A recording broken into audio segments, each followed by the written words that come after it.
көптен бері қарай бәрі әкімнің көзін көрген. Әкімдер көрмейді ғой бұны, әкімдерге айтпайды ғой. Бұл жерде мынау Көктеректің ауыл әкімімен мына тазалықты Секер Бақтияр деген әзір істеп жатқан осы жердегі істеген әкімдердің көзін көрген, әбден көре берген. Неге десең, анау нәжіс суға, ойбай анау халық сулайды ғой. Халық суласа айтады, көріп тұрсың ғой мына насосты, бұзылып қалды, ауыстыруымыз керек.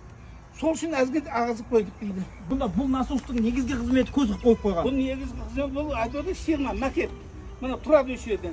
Бұл насосты мүмкін әзір 100 рет ауыстырдық деп ақшасы писет кеткен шығар мынаған. Бұл осылай тұра береді. Бұл 2007-ден бері тұрған осы жерде. Жылжымайды бұл. Сіз енді осы мәселені жеткізу үшін облыс әкіміне жазылсаңыз көп уақыт кетуі мүмкін. Қабылдауына кіре алмауыңыз мүмкін. Иә. Облыс әкіміне тікелей сізді тыңдап отыр делік. Не айтқан болар едіңіз мына насос туралы? Мына насосты құртсын.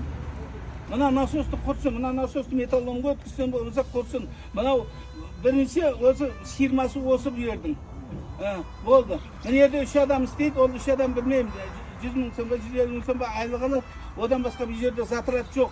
Светте қандай затрат істесе затрат болады да.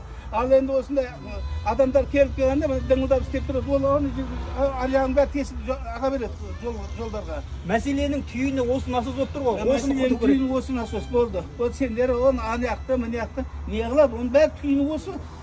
Сендер керек болса. Облыс әкімге көру керек жер бұл кету үшін. Бұл кетпейді. Бұл кетсе, мынау жеп отқан тамақтан айырылу керек па? Тұру керек осы жерде, макет болып. Тұру керек макет болып.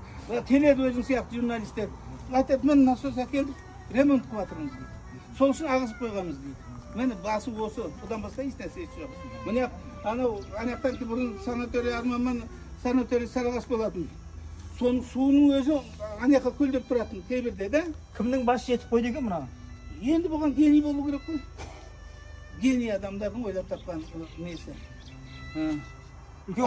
Ал енді мынау біздің мынау Күрет Сарыағаш.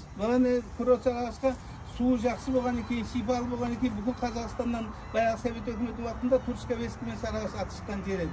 Соған барлық келеді, мына су үшін келеді. Мына сасықты көріп жатсың ба, адам демаламайды бұл жақта. Мына әбден мына сасып кеткен ғой. Адам демаламайды. Келеді адамдар бейшара, ана жерде мұрнын басып өтеді. Ана Алматыдан, Астанадан келгендер бұлар мұрнын басып өтеді. Иә. Не үшін келгенін ұмытып қалатын шығар? Жоқ, су үшін келеді ғой, су үшін келеді.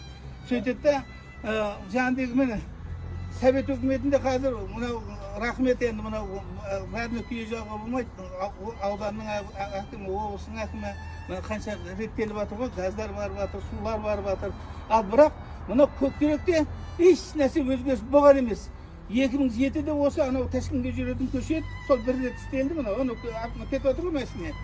Содан кейін, ал енді мынау ауылдың анау мәшине жүретін, мына ауылдан шығып көрдің, адамдар мұсырхананың ішінде отыр. Мұсырхананың ішінде, мына санаторий дейді. Мұсырхана бұл жақтың бәрі мұсырхана. Көке, мен мына жерде 92 жылы мынау Келес Сарыағаш 2 аудан болған ғой. Мен мынау Келестің территориясы, мынау көл сасық көл. Осы мына Келес ауданының жері еді. Мен сол кезде бірінші рет кооператив ашып, шаруа қожалығы ашқанда мынау ойқыр болып, мына мұсыр болып жатқан жерді берген бізге. Соны мен бірнеше жылда оны тазаладым, шишасында, мұсырында бәрін тазаладым. Сөйтіп мына бау өктім. Әзір көрсетемін сендерге сол бауды. Бау өктім, одан мына жерде 1 гектар құлпынай еккенем, мына жерде су ұрып кете береді мағанда. Құлпынайым бәрі күйді, бауым бәрі қурап жатыр. Қазір мен сендерге соны көрсетемін.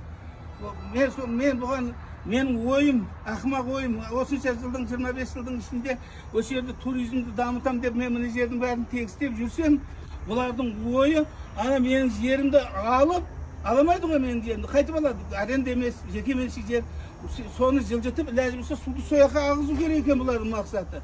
Сіздің бағыңызға?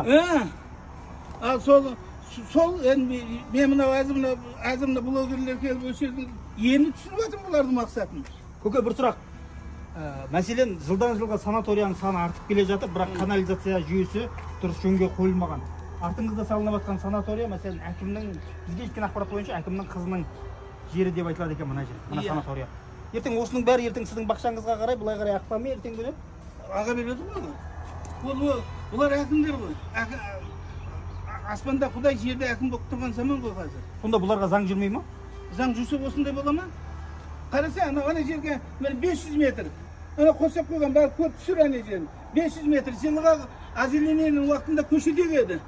Ол көшет шығады. Мына 500 метр мына жер. Сол қурап қалады, я өртеп жібереді, келесі жылы қайтадан егіледі. Бір 10 шақты адам келеді, егіп. Ол жылға соған ақсы көшетеге бер. Ол өспейді өмірі. Енді қараңызшы, мына жер санатория бар, қасында жеке үйлер. Сонда бұл енді әкімнің енді қызының жері екен деп енді осындай бассыздық бола бере ма? Бұл қалай сонда? Халық бар емес па, заң бар емес па бұл жерде? Халыққа түкіргені бар ма? Халыққа түкіргені бар ма? Халық деген сол жаңағыдегі келеді, баратын жеріміз әкім ғой. Әкімге барасың. Әкімнен артық кімге барасың? Ал осыны айтқан адамдар бар бұл жерде айтатын адамдар. Анау не дейді? Бәлеқор дейді. Кім жұмыс бермей жатыр? Міне 30 жылда, міне 30 жылда міне жерде міне түсер ана қараса, бір өзгеріс болған жоқ, ешқандай өзгеріс жоқ қой. Өзгеріс жоқ. Мына совхоздардың ішінде асфальт болып кетті. Ана Келес ауданында қазір біздің ауылдың совхоздың іштерінің бәрі асфальт болды. Мына санатория ғой, бүкіл халық демалатын жер ғой, Қазақстан айнасы ғой. 30 жылдың ішінде бір елге жанаситын азаматтың басшылыққа келмегені ма сонда бұл?